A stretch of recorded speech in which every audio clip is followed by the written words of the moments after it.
哇，老細你好嗨下喎！咪阻住阿叔上堂啦！乜動感單車都可以喺屋企上堂嘅咩？有咗呢部奧地利 Head 嘅動感單車，再加部平板或者手機咪得咯。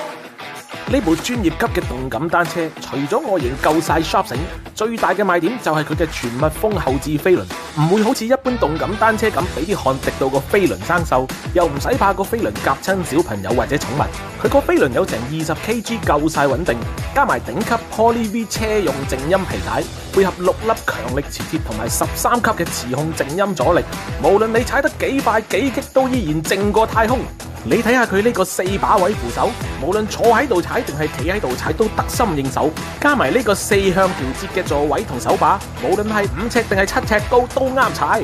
除咗專業動感單車必備嘅手握心跳計俾你睇晒各項運動數據之外，仲有個架俾你擺手機或者平板，咁你咪可以上 YouTube 跟住專業教練上堂踩咯。